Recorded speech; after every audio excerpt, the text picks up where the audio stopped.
All right. Hi, everyone. Shu Allegra again. I am still interviewing amazing women making history right now in the present. And I have my beautiful friend here today, Cathy and Christina, and I'll let them introduce themselves. Hello. Yeah, we're the Cathy and Christina duo. You get a duo interview today. Yeah. So This I'm is Cathy fun. Hughes. I'm from White Oak, Pennsylvania. For anyone that follows social media, I officially live in the most boring town in the state. And we knew that's not true. Well, that's what the patch.com says, but I'm anything but boring. I have a 21-year-old son with autism. I also live with my mom, who is affectionately called Mama Betty. We have several pets, so our house is pretty active. And I work at a company called Achieving True Self, which I will talk about in a little bit. And I do a lot of other things. Christina and I like to say we do what? All the things. All the things. We do all the things. So that's the nutshell version of me. On to you. Yes. Hi, I am Christina Abernathy. I am a wife and mom of three. We live in a small town called Ohio Township near Sewickley, Pennsylvania. I have my husband there and our three children. Our daughter is 16, and we have twin boys that are 8. I do run a page called Love, Hope, and Autism on Facebook, and that is inspired by our one son, Ethan, nicknamed Bubba, who has autism. And I also run a group on Facebook right now, too, for the advocating that I'm doing for adult-sized changing tables out in public restrooms, so family-style restrooms, and that is called Changing Spaces Pennsylvania. Yes. So that's what I'm up to. And I'm now working with Cathy, too, alongside her. I'm so excited. Achieving True Self, which is also really exciting. Yes. Yeah, so really lots of things. We have so many things to talk about. How long do we have? Till tomorrow. Till tomorrow? I mean, do we have to 8 o'clock? Do we have time to go get a glass of wine while we're sitting here? To come back, right? We might be in a while. Yeah. So for the podcast, usually I try to, we try to keep it with around 15, 20 minutes and then give people more, entice them to go click those links and follow you. So yes. Because people attention span is not always the longest, but I can see and listen to you all day long. It's just power and then fun and inspiration and just motivation and hope. All of that, honestly, just the two of you, that's like a powerhouse. It's like, watch out, and then you bring the trouble, but the fun kind of trouble, Yes, yes, we are a fun trouble. We're doing a lot of things, but, what we're doing gives us such, hope for our own families and communities, and it brings us a lot of meaning and joy. Yeah, and you're making a difference in this world, literally making history, because, we need more of you, more of Cathy's and Christina's around, right? More shoes. All of us, and that's what we do. It's so that we can, in some way duplicate ourselves. We need, kind of forming those, I guess, empowering the new leaders, new family leaders to take over and do more as well. So we're all in this together. We are. Yeah. So why do you ladies do what you do? I know it brings fun, it brings encouragement, it's all of that, but why? Because when you get to the core of it, why this? Yes. You be doing something else totally different, right? But why? Yes. So why this? So I'll start. So everything I do through my work, I've also created a blog called The Caffeinated Advocates. Mm-hmm. I'm involved in several advocacy efforts. Christina and I are going to talk about something very exciting in a couple of minutes here about a new publication coming out. So that's another thing that we do. But the reason we do what we do, I do what I do, is because of my son. He's inspired me to enter the field. I was not in the behavioral health field when he was diagnosed. Mm-hmm. And truly, it was the people that surrounded us, the teachers, the therapists, they really moved me to enter the field so I could give back some of what was given to my family. I would not be where I am without learning from Christian, and I learn from him every day, and I don't think I'll ever stop learning. Yeah. But because of him and learning what I've learned about through the autism community, and then later on the behavioral health community and intellectual disability community, my knowledge has truly grown, and it's all stemmed from having a son with autism who teaches me every day. He truly is my why. And now I can give back to others. Awesome. Yeah. Sometimes we forget that. And I like how you put it, Christian is teaching you. All of us can agree, the moms and the dads who are in the trenches can agree that our kids teach us more than we can ever teach them. You're absolutely right. So why do you do what you do? Yeah, I'm going to piggyback off of what she said. I mean, I am a mom of 3, so I think each one of them inspires me and motivates me and pushes me on different levels for different reasons. And I love that. I love being an active mother, and I'm passionate about what I do.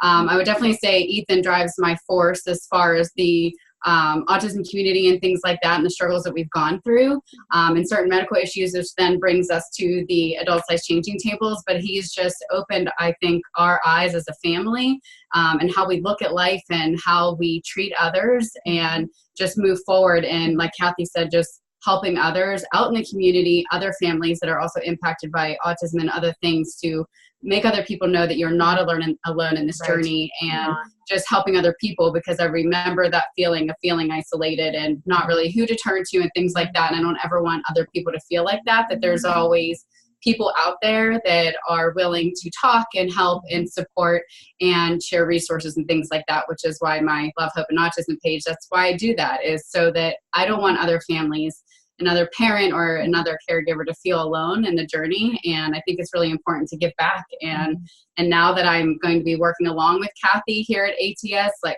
it just means so much to me to be giving back to the community in this way too, and not just what I'm doing on social media. So it just takes it to a whole new level. It does. We give help and hope. Yeah, we truly give help and hope through these services. They're evidence-based services. It's treatment that we can provide to the children and to their families to help them live their best lives independently.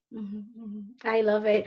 And I love, at the core of it, like you both said, it's using your own experiences then to help others. It's like when we often get diagnosis, and it's not just autism, I see this all across, diagnosis and labels, if you want, even age groups. Sometimes even the senior who get Alzheimer's, for example, and the whole family just crumbles. And it's hard. I'm not saying that, to take that lightly.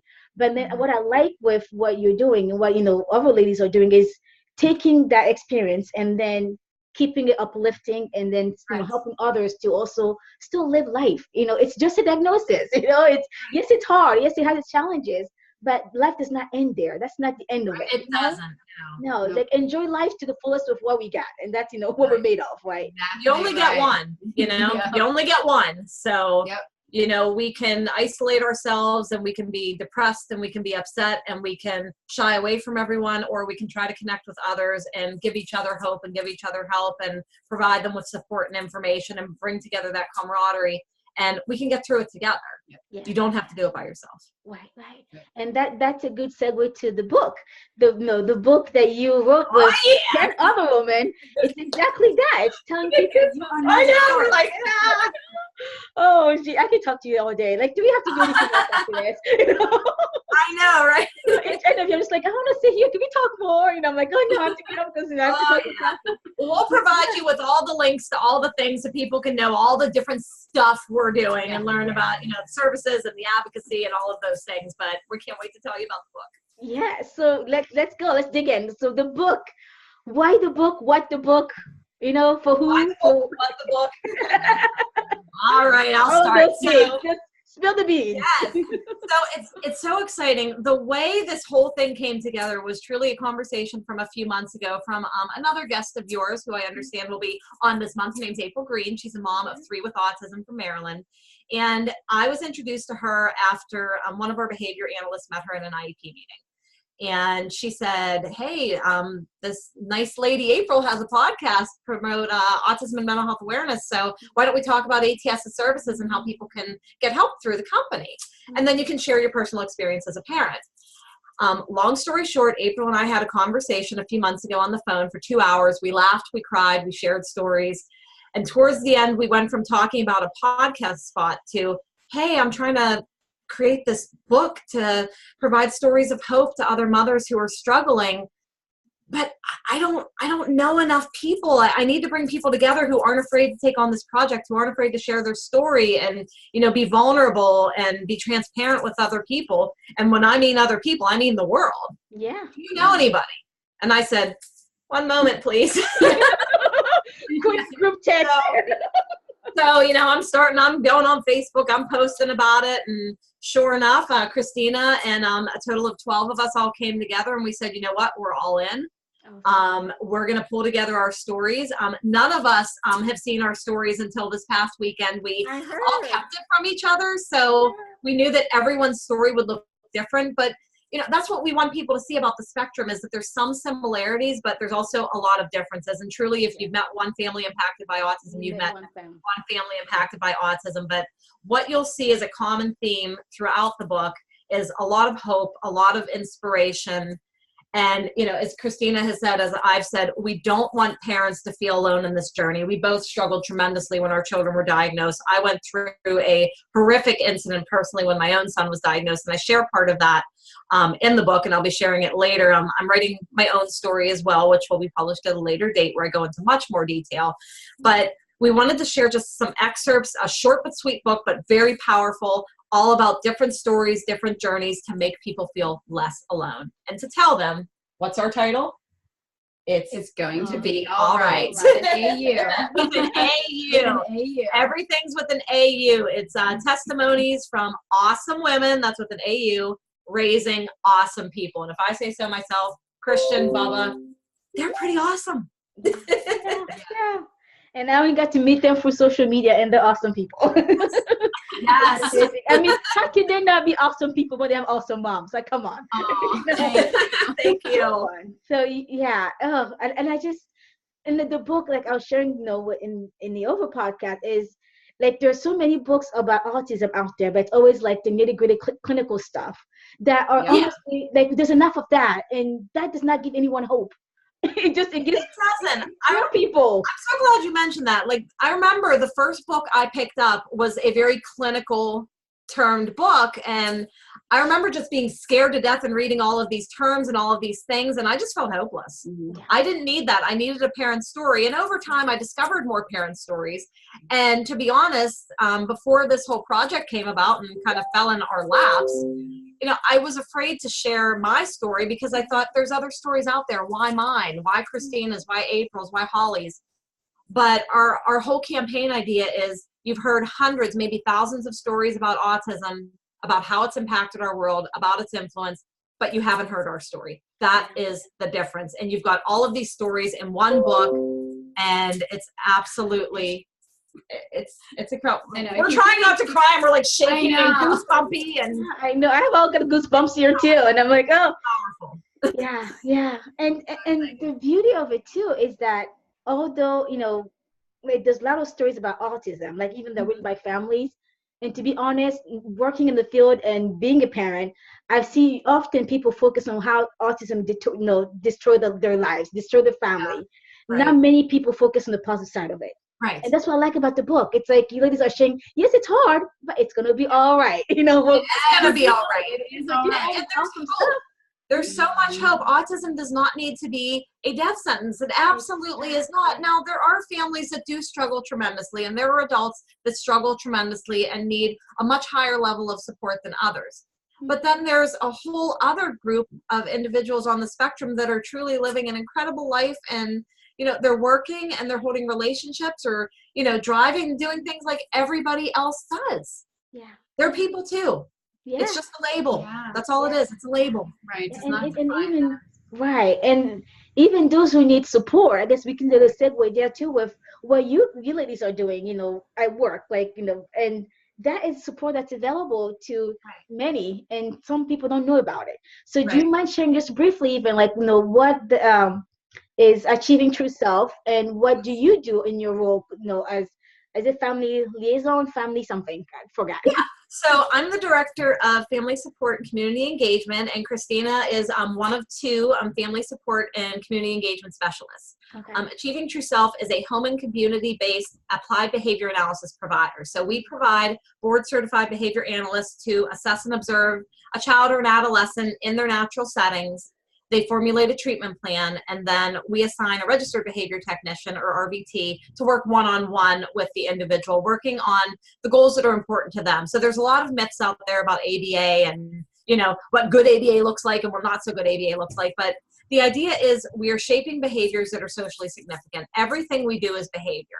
Some folks think of the word behavior as being naughty or, misbehaving. That's not what behavior is. Everything we do is a behavior. Me blinking, me moving my hands, me speaking, me listening, those are all behaviors. Right. So we need to look at what are the behaviors of a child or adolescent that need some work so they're able to function more independently and, as I said, live truly their best life or achieve their true self. We provide these services in Maryland, Pennsylvania, and West Virginia. We accept several forms of insurance. We are also a Medicaid provider. I'm working through some of the red tape in Pennsylvania right now for select areas, but we are working through it as quickly as possible. And in addition to the clinical services we offer, we can do trainings, we offer workshops, we do consultation with schools, and we're actually launching our first support group in Hagerstown, Maryland for families. That's going to occur next week. So we're starting to do some outreach, and we've been accepted to present at some conferences. So, spreading our message a little bit further. But ultimately, our goal is to support families so they truly all can achieve their truest selves and, be successful and independent. And if we've worked ourselves out of a job, then we've done our job right. Exactly. We're not I love it. It's all about independence. So if we're there for a year or two, great. We've been a blessing to you as much as you have blessed us, but we're not meant to be there for 10 years. If we are, we've done something wrong. Yeah. Oh, I love it. And, and like I said, please, we'll share the resources later, the links later, but, especially that family support group, because sometimes when we see our children, or people with a diagnosis, we focus on the person and we'll only support the person. We forget that the family as a whole needs support. Yes, so, absolutely. Yeah. The parents, the siblings. Yes. I mean, I'm sure, what has Selena been through as a sibling? Yeah. Selena and Braden, my other two children, I mean, they're just fantastic with Ethan. I really truly believe it's brought so much good into our life too. There are definitely hard times and hard days, but as a family, we are just so much stronger as a unit. And, I truly thank him for that. And just seeing that special bond that they have with him is just so different than anything else I've ever seen, just the support that they give. And even during the therapies and ABA services that we were getting in our home, having them be an active part of that with him and to do that process with him has always just been so meaningful to me as the parent to watch, to not only be in it in myself, but with all three of our children and not just him. We're all in this together. Autism affects the whole family. It really does. And I want people to know that, because unless you're affected by it, it impacts your families. A lot of people don't understand that. And we get through it all together. Yes. So we're there to support him as a family. So it's very special to watch the bond they have and how much they support him and are there for him, Right. I love it. And I have to say, like, even just, being in the field for these years, like the strongest people I've ever met in my whole life are the families of people with any kind of diagnosis. Because you don't find that bond elsewhere. When everything is okay and dandy, not that we wish anybody to have our challenges, or have kids with autism or any diagnosis, but I find that through those challenges, when dealt with in an effective way, we all become stronger. We all become more caring, more compassionate. And my daughter is she's gonna be 13 next month, and she's like the best therapist I've ever seen. And she's not college yet. The siblings make good therapists. Yes, I mean, if Selena and Braden don't know what they want to do when they grow up, they could be therapists. I love that empathetic and kind, and giving, the most biggest giving hearts, I feel like, and they are the one to go sit with the boy or girl that's sitting by themselves at lunch, or, hey, can I help you? Just always accepting and loving people for who they are, no matter the differences. Because they live with it. They know what it's like. They watch when, someone is misjudging or, looking above a different way and wondering, well, why does he do that? Or, the one I hate the most, what's wrong with him? I can't stand it when somebody says, what's wrong with you? No, what's wrong with you? What's wrong with you? You go sit over there. You're the one that has the problem, not this child. But I've definitely seen that siblings, throughout my work, I'm an only child with an only child, so we don't have the sibling experience. But in supporting families, I found that truly the siblings have such an opportunity for growth, and they truly become, more giving and more loving and more empathetic and definitely more sensitive and, truly a role model for their peers. Yes, yes. Oh, I love it. Love it. So I want to go to Christina with the changing spaces in PA. I guess, I knew about it because of you. And even though, like I said, I've been a mom of kids with, with special needs for 7 years, and I've been in the field for 8, but I never heard of it until I met you. So it's not just in PA, it's a national movement. It right? is. Yeah. Yes. So Changing Spaces is a nationwide campaign. It actually started as Changing Places out of the UK. And they have over 1,000 accessible restrooms with adult-sized changing tables and Hoyer lifts. Wow. UK. Awesome. That's huge. Insane. Huge. Yeah. Huge. Wow. So someone brought the movement here, I believe around 2015, and they took it to Florida. What we noticed here in the United States was there was a little bit of pushback with the Hoyer lift. So that's why Changing Spaces was created. So we ultimately have the same goal to have more inclusive, accessible restrooms. Yeah. The ones in the UK do include the lifts. And I will say when I'm out advocating and talking to people, if it is new construction, the place hasn't been built yet or they're in the works of it, I do bring up the lift because I think it's extremely important, especially for those families that have a loved one in a wheelchair and they cannot lift. If they are out by themselves with their loved one, I think the lift is so important. It is it is a liability, right? There's risk with that, which is why there's more pushback on that. So Changing Spaces campaign, we really do truly advocate for accessible restrooms with the adult size changing table. I always bring up the lift. The lift isn't always added here in the US. I think there's only a handful in the whole United States that have a lift as well. But I think first and foremost to have that adult size changing table is still life changing for thousands of families, not just like ours, but across this country. Is just such a huge need. And, some people think, well, my son or daughter doesn't have autism, or my son or daughter's not in a wheelchair. This goes so far beyond that. You have a visitor. So this goes so far beyond that. And, I think of like a friend of the family or an extended family member. Maybe, you're traveling with your elderly loved one, so to have these at airports. Maybe your dad suffered a stroke. Mom has MS. There are so many different reasons. I had a friend, who had a colostomy bag, and she has to lay down to change that. Yeah. I didn't know that, but again, like to have an area like that, so she doesn't have to go home and then go back out into the community, to have a private place that's accessible for her to do something like that. I mean, it really is life changing. We have to get our loved ones off the floor. Like this is, or the back of a van. Yes, it's not okay. It's not okay to be changed in the back of a van in broad daylight and not. We will not do that for And that's they deserve dignity, right? Because people be like, "Well, take him to your car." I'm like, "Okay, well, he's almost." Would you change it? Like I said, would you change in the car? Right, in the parking lot where everybody can see you. Right. Wow. So, if it's not okay for you, it's not okay for them. Exactly. They deserve human dignity, just like all of us. An inclusive, accessible place for everyone to use the restroom. That's why I think family restrooms are the perfect place for that. Take out the baby changing table and put one of these. You accommodate everybody. Use it. Exactly. Universal design. That's the whole point, right? Universal. Right. Oh, everybody can use that. And it doesn't have to be changed or moved. No, it's just. Right now. You make it work for everyone. I mean, they have special needs restrooms for a service dog. That's something that I know you've been conversing with other people about, really. We make it for a dog. We make, an airport, you have a room for a dog. Well, but a person is laying on the floor. How is that okay? Yeah. Right. Oh. Under doggy bathrooms in airports right now. Wow. Under 10 adult. And under 10 adult size changing tables in the US, like in airports. That's wrong. I think it's important to have the dog areas. I really do. And they were first presented and made in airports for service dogs. So I get our son has a service dog. But but now, we can't take her out in the community. But I get the point. We have 2 dogs. Like I get it, and I think it's important to have those areas. Do I think it's more important than my son's human dignity in a private area? No. I'm sorry, I don't. No, I agree with you. Yeah.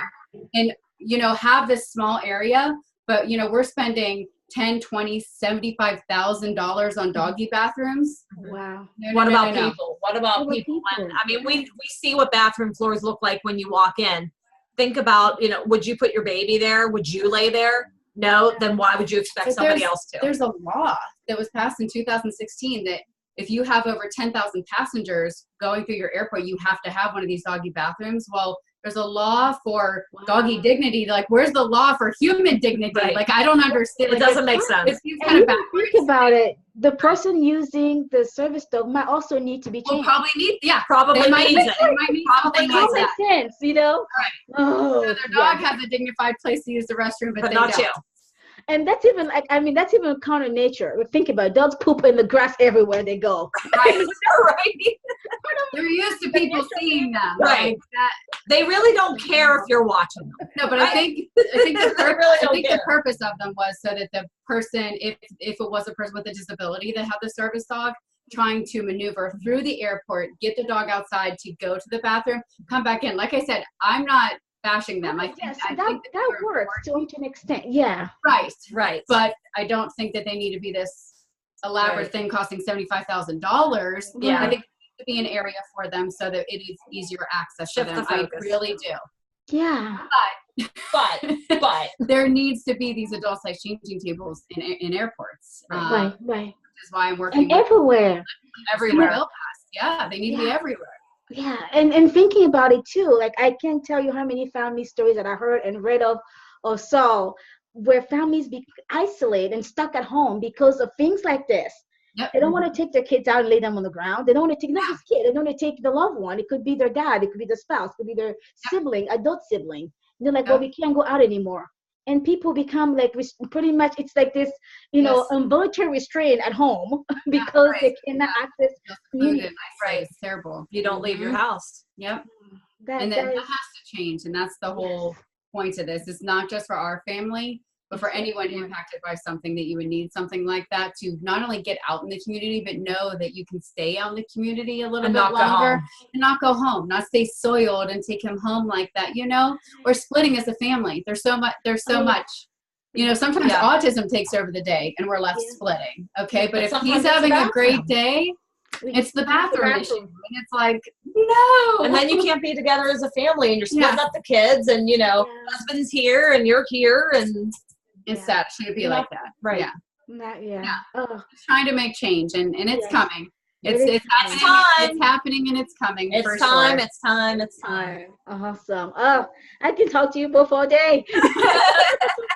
Thank you all again for all that you do and just for being such an inspiration and such a beacon of hope, honestly. And I mean every word there. And it just for everyone else watching or listening to this later, we're going to post the links. Click on the links, get the book. If you say you don't know anybody about autism, I'm sure there's someone in your church, in your Girl Scouts, in your community, at your school, who can benefit from the book. Even just to open your eyes and see that autism is beautiful. Yes. Right. So anyway, I can cry. Thank you, ladies. You'll make us cry. Thank you for all that you do. Like I said, we'll post the links and then, we'll be in touch. I get to see you ladies like in 10 days. Yes, we'll see you in a couple of weeks. Yeah. Well, thank you for what you do and providing all of us awesome women a venue for sharing our stories and everything you do for raising hope in the autism community for people with behavioral health issues, disabilities of any kind.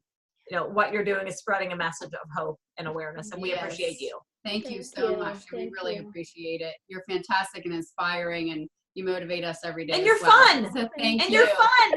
Don't tell me. Ask my kids. Just kidding. Okay, so actually, guys, speaking of fun kids, so right before we get on the podcast, I'm getting this text message. It's not even my daughter, it's her friend. So then my daughter gets upset. She's like, why do my friends are texting you? I'm like, I don't know. It's like, she said you're fun. That's not fair. I don't know. How did your friend get my phone number? Anyway, life, right? Life. We keep it fun because it's much more life to be lived, Yes. Yep. Yes. Yeah. Well, you ladies enjoy your day. Keep up good work. I know you're at the office, so keep working. Oh, we will be. I know. We got a lot of families to help. Exactly. Oh, take care. Talk to you later. Thank you. Thank you. Bye. Bye.